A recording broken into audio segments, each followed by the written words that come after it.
Eh bien, bon matin tout le monde. Nous sommes aujourd'hui dans une température très, très chaude. Il y a annonce avec l'humidex près de 40 aujourd'hui. Alors, vous comprenez bien que moi, je suis comme un ours polaire qui aime le froid. Alors, c'est difficile d'être dehors, mais je suis en dedans à l'air frais et j'en remercie le Seigneur. Alors, Seigneur, touche nos âmes et nos cœurs par cet enseignement ce matin.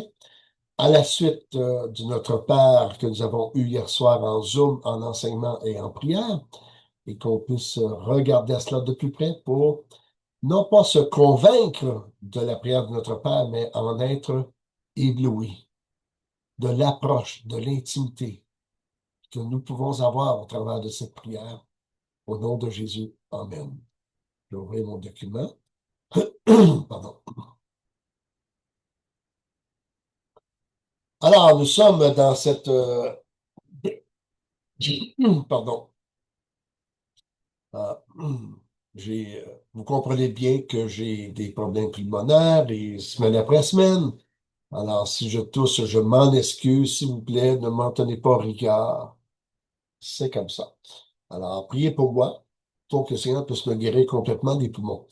Alors, nous allons voir ce soir la suite de la semaine passée de Matthieu chapitre 6, verset 9, cette partie que ton nom soit sanctifié, qui est aussi réitérée dans Luc chapitre 11. Alors, ce qui est intéressant ici, c'est le fait que la semaine passée, nous avons vu que sanctifier le nom de Dieu, c'est le mettre à part, le considérer, le respecter. On sait que les noms dans la Bible reproduisent la personnalité de la personne. Et à partir de là, ce que nous voyons comme deuxième partie, parce que j'ai mis ça en deux parties, non pas, comme je disais, pour nous convaincre, parce que mon but n'est pas de convaincre, ça c'est l'œuvre du Saint-Esprit.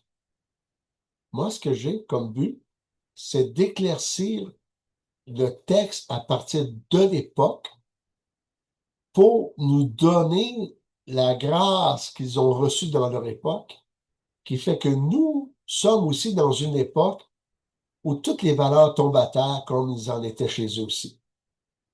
Alors, je vais commencer. Comme il est touchant de voir Jésus nous rappeler de sanctifier le nom du Seigneur. Cela peut éveiller en nous une question profonde.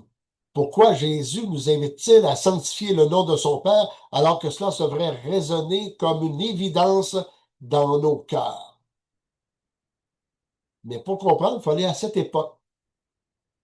Parce que même à notre époque, notre Père est négligé par beaucoup d'évangéliques parce que ce que nous avons enseigné, c'est les 8 piliers de cette prière de Matthieu. Et si tu pars chacun de ces piliers, tu vas prier au moins 1 heure. Donc, nous avons et nous faisons et nous reproduisons la prière comme font les non-croyants qui croient qu'à force d'exercice de la prière du par cœur, on en arrive à convaincre Dieu. Mais à cette époque, le peuple juif traversait des moments de grande précarité et le climat spirituel ambiant, parfois alourdi par les structures religieuses, pouvait obscurcir cette certitude, la certitude de Dieu et la présence de Dieu. Certains chefs religieux, notamment les Sadducéens qui croyaient ni aux anges ni à la résurrection, s'étaient éloignés de la fraîcheur, de la simplicité de la foi.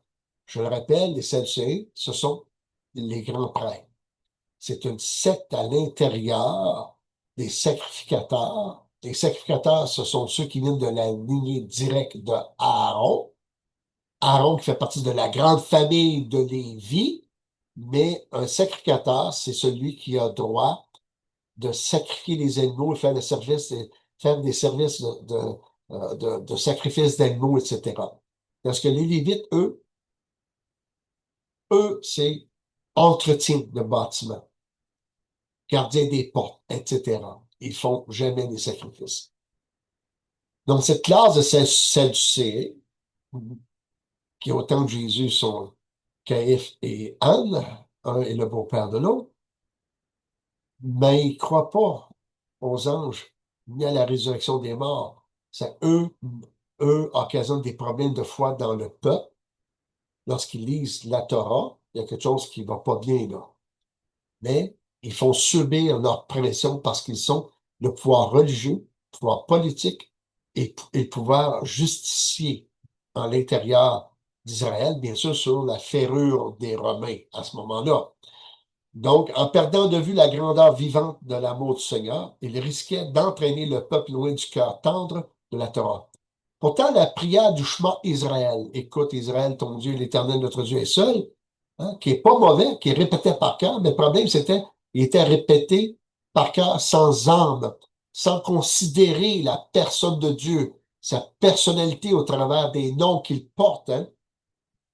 Ben, cette proximité intime dévoilant la beauté de la grandeur du nom du Seigneur, un Dieu qui désire simplement être au plus près de chacun de ses enfants, était passé outre. Deutéronome, chapitre 6, verset 4 à 7. Ici, à toutes les fois que je vais mettre le mot éternel, je vais vous dire quel mot apparaît en hébreu pour comprendre c'est quoi ces noms-là et à la suite expliquer ces mots-là. Donc, le chemin Israël, Deutéronome chapitre 6, verset 4 à 7. Écoute, Israël, l'Éternel, ici, YHWH, tétragramme pour ceux qui sont plus théologiens ou qui aiment la théologie, ou le nom sacré de l'Éternel que Moïse lui a révélé dans Exode chapitre 3, verset 14. Donc, notre Dieu ici, le mot Dieu, DIE, c'est Elohim, le premier nom qui apparaît dans le premier verset de la Genèse, et Dieu créa les cieux et l'univers. Le mot Dieu qui est là, c'est Elohim. Est le seul éternel. À tous les fois que vous voyez le mot éternel dans l'Ancien Testament, dans les versions Louis II, c'est constamment le je suis de Yahvé. Tu aimeras l'Éternel, bien sûr Yahvé, ton Dieu Elohim, de tout ton cœur, de toute ton âme, de toute ta force. Et ces commandements que je te donne aujourd'hui seront dans ton cœur. Tu les inculqueras à tes enfants et tu en parleras quand tu seras dans ta maison, quand tu iras en voyage, quand tu te coucheras et quand tu te lèveras. Et on a vu la semaine passée dans le chemin Israël, il est né les phylactères pour se rappeler avec cette petite boîte au front que les Juifs portent dans la prière, avec un petit rouleau qui est le chemin Israël, Deutéronome chapitre 6, versets 4 à 7. Et en même temps, j'oublie le nom là, de ce petit rectangle creux à l'intérieur qu'on visse sur le côté de la porte, pas la porte elle-même, mais sur le frame de la porte. Le frame, excusez-moi pour ceux qui comprenaient pas l'anglais, sur le porteau de la porte, là, parce que la porte est vissée dedans, qu'ils le mettent là, puis ils l'embrassent en rentrant dans la maison. Donc, d'un côté, il y a Yahvé, ce nom sacré confié à Moïse au buisson ardent d'Exode 3, qui murmure à nos cœurs que le Seigneur est un Dieu de miséricorde, infiniment proche de nous. Et ça, c'est important. Pourquoi Dieu se révèle-t-il de cette façon dans le grand je suis? Je suis au milieu de vous, je suis pour vous, je suis pas contre vous, je suis miséricordieux envers vous, malgré que je sais que vous allez pécher contre moi dans l'histoire. Et c'est la présence du je suis, cette proximité immédiate et instantanée de Dieu dans le je suis. Et à partir de là, de l'autre côté, le nom Elohim, qui veut dire DIE dans nos Bibles françaises, nous rappelle, c'est le Dieu de la création, c'est le Dieu tout-puissant, c'est le Dieu de la justice, et c'est le Dieu qui veille sur sa création. Donc, le chemin Israël, c'est, écoute Israël, le je suis, et qui est intime avec toi, une relation de proximité, est aussi ce Dieu créateur, celui qui peut tout pour toi. Oh, sanctifier ce nom-là devient plus intéressant. Alors, vous savez, de sanctifier le nom de Dieu, quand on dit notre Père qui est aux cieux, on comprend bien ça, nous autres occidentaux. Mais sanctifier le nom de Jésus, qu'est-ce que ça veut dire? C'est difficile même à ce moment-ci, hein. Je poserais la question, c'est quoi sanctifier? Mais là, on dit, OK, je connais le nom, hein, Yahvé, le je suis, l'intimité, proximité instantanée de Dieu dans nos vies et dans nos cœurs lorsque nous sommes nés de nouveau. Et Elohim, la toute-puissance de la création, que Dieu veille sur sa création. Donc, nous, ben, je veux sanctifier ça. Quoi de mieux que de comprendre Dieu au travers de Jésus? Parce que Jésus lui révélait son Père.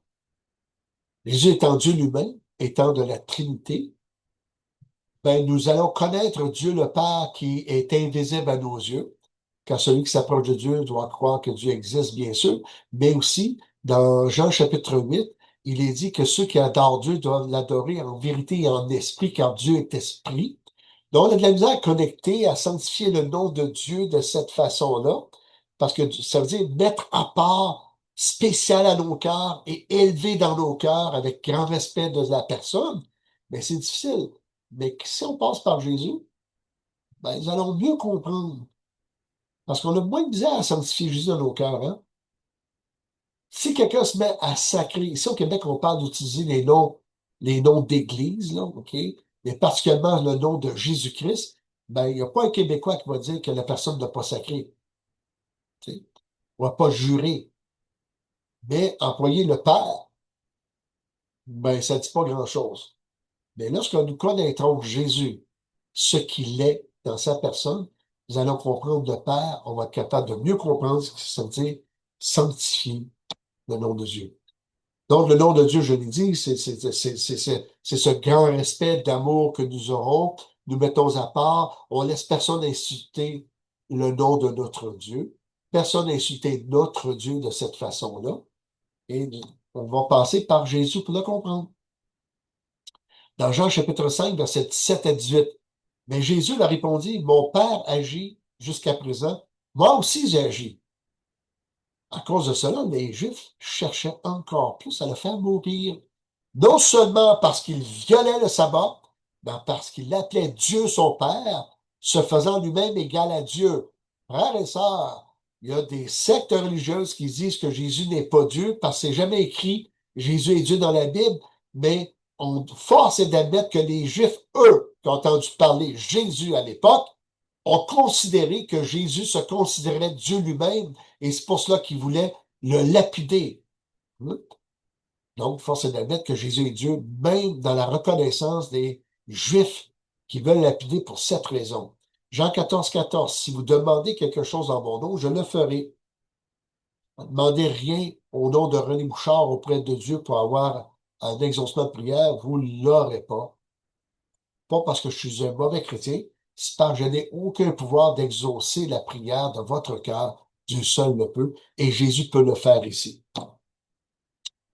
Alors, nous allons continuer ici de voir la personne de Jésus dans son ministère afin de comprendre qui est le Père pour pouvoir le sanctifier dans son nom. Et n'oubliez pas que le nom démontre la personnalité, le caractère et l'agir de la personne dans l'Ancien Testament.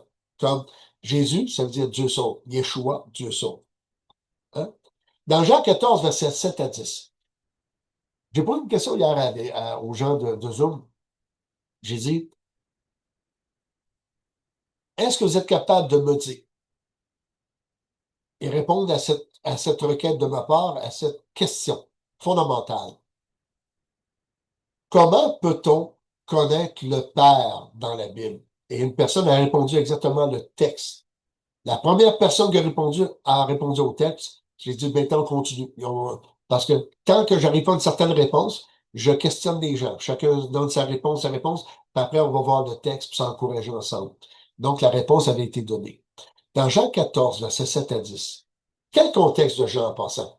Le contexte de Jean, ça commence au verset 1, bien sûr, hein? Croyez en moi, croyez en Père, ne soyez pas effrayés. Il y a plusieurs demeures dans la maison de mon père, et si ça le Père, je vous l'aurais dit, tu sais. Maintenant, je m'en vais auprès de mon père, préparer une place, et lorsque cette place sera prête, je viendrai vous chercher afin que là où je suis, vous soyez avec moi, et vous en savez le chemin. Thomas l'apôtre lui demande, quel est le chemin? La question la plus principale de toute la Bible, ok? C'est Thomas l'apôtre. Mais vu qu'on croit que c'est un incrédule, on n'écoute jamais ce qu'il dit. Et Jésus a dit, je suis le chemin, la vérité et la vie. Nous ne vient au Père que par moi. Mais plus tard, il y a Philippe. Alors, vu que l'incrédule finit cet homme, on n'écoute jamais ce qu'il dit. Hein. Jamais, jamais on écoute. T'sais. On est certain que c'est un incrédule, on peut rien apprendre de cet incrédule. Je vous encourage à lire toute la vie de Thomas l'apôtre et il est à mes yeux celui qui est le moins incrédule de tous. Dans Jean 14, verset 7 à 10, on arrive à cette période où Philippe va parler. Si vous me connaissiez, vous connaîtriez aussi mon Père. Et dès maintenant, vous le connaissez et vous l'avez vu. Philippe lui dit, Seigneur, montre-nous le Père et cela nous suffit. Jésus lui dit, il y a si longtemps que je suis avec vous, tu n'as pas encore connu Philippe? Celui qui m'a vu a vu le Père. Comment dis-tu, montre-nous le Père? Ne crois-tu pas que je suis dans le Père et que le Père est en moi? Les paroles que je vous ai dites, je ne les dis pas de moi-même, et le Père qui demeure en moi, et c'est lui qui fait les œuvres. Et croyez en moi, je suis dans le Père et le Père est en moi. Croyez en moi, du moins à cause de ses œuvres. Donc, ici, il y a une explication qui devrait nous intéresser dans la foi. C'est celui, on a vu que Dieu est esprit, on a de la difficulté à le définir. On a plusieurs noms qui définissent son caractère et tout ça, mais on a de la misère à s'approcher. Si on a un mauvais père dans la chair, on a encore plus de misère à s'approcher du Père céleste, de notre Père, à tout de moins. Ici, Jésus dit, je suis dans le Père qui est en moi.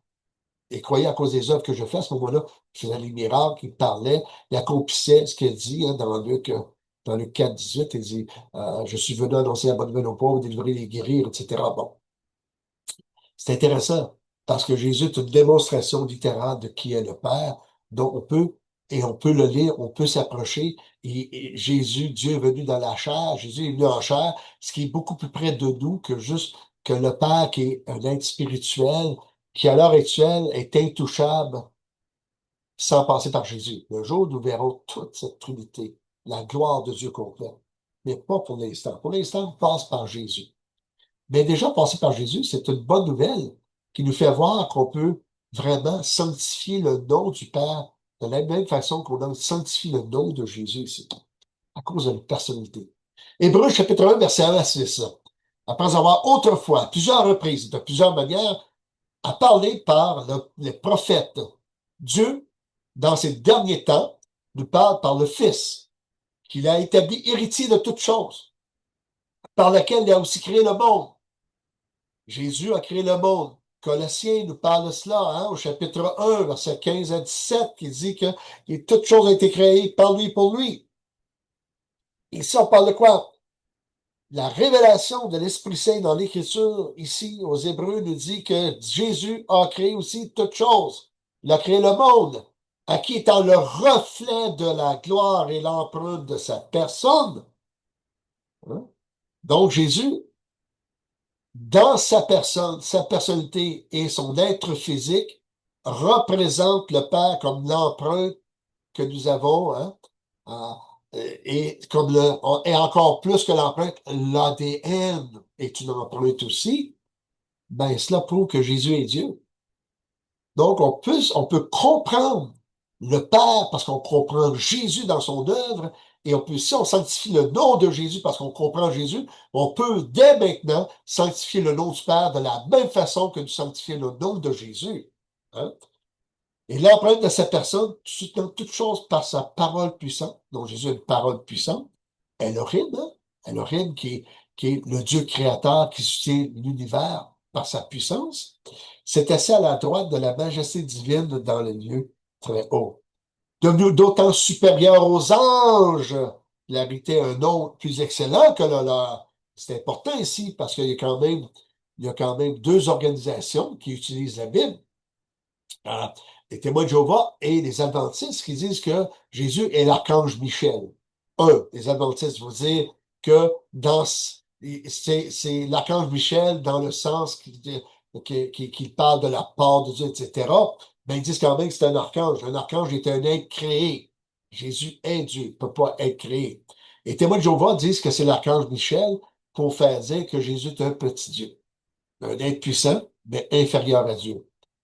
Mais ici, regardez ce qu'il dit. Supérieur aux anges, car il était un nom plus excellent que le nom des anges.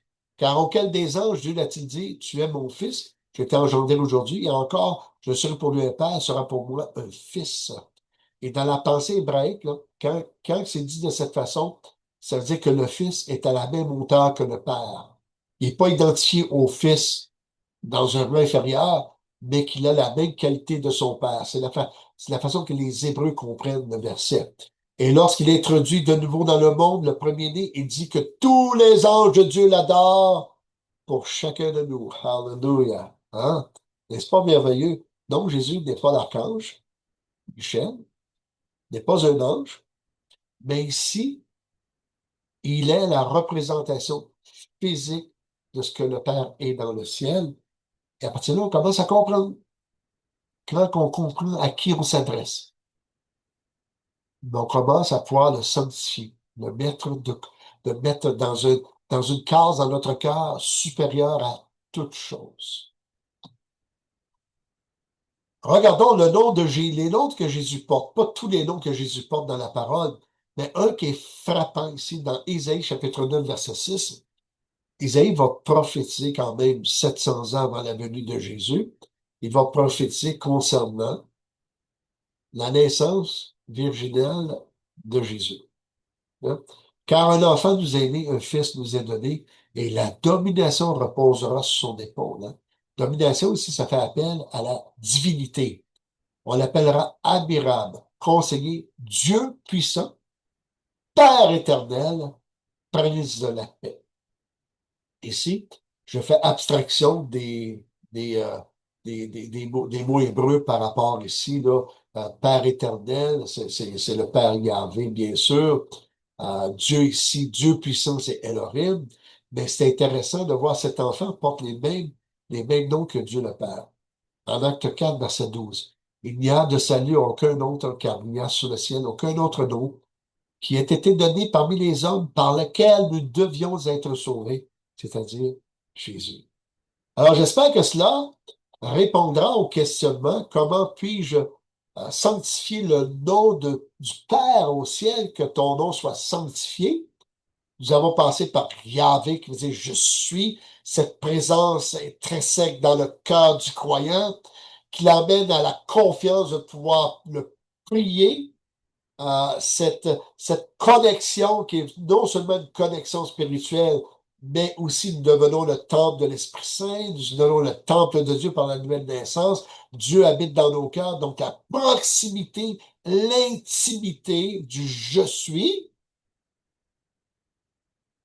dans le Elohim, qui est Dieu, ben Dieu puissant, Dieu créateur de l'univers. On passe par Jésus dans le livre aux Hébreux, on voit qu'il a créé toutes choses.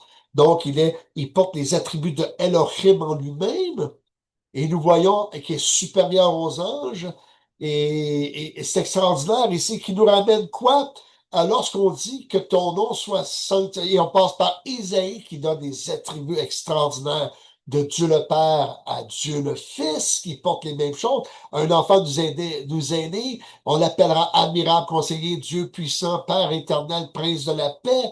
Tout ça est dans cette connectivité d'intimité parce que Christ vient aussi connecter dans nos cœurs. À partir de là, sanctifier le nom de Dieu.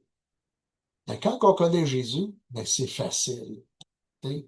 C'est de dire, toi, Père éternel, tu n'es pas seulement que le Père de tout être humain qui désire t'avoir comme Père lorsqu'il se convertisse, mais aussi tu es celui qui a une intimité dans ma vie. Et si on attaque ton nom, je vais protéger ton nom. Je vais protéger ta personne. Je vais m'élever contre tout ce qui s'élève contre toi, à tout le moins dans la prière. Père éternel, que ton nom soit sanctifié dans ma vie, dans ma nation, dans ma ville. C'est le désir de mon cœur et de mon âme, à l'exemple de Jésus. Alléluia. Parce que Jésus nous démontre qu'il est ton empreinte, qu'il est ton ADN dans sa vie, Seigneur. Apprends-moi à connaître davantage Jésus pour que je te connaisse davantage, pour sanctifier ton nom. Ainsi sera ma prière à ce moment-ci. J'espère que cela touche nos cœurs, touchera vos cœurs. J'ai terminé avec une prière sans m'en rendre compte, mais j'aimerais vous dire ceci. Je ne prétends pas connaître toute chose. Je ne prétends pas avoir parlé de tous les sujets du Notre Père, mais à tout de moins, ouvrir par rapport au contexte biblique de l'époque, emmener le Notre Père qui est libérateur dans leur relation intime de proximité, de miséricorde avec Dieu, ce qu'il n'avait pas. J'espère que cela fera chemin dans nos cœurs. Seigneur, bénis le reste de cette semaine et c'est dans ton nom que je prie. Amen. Je vous aime. À la semaine prochaine. Bye bye.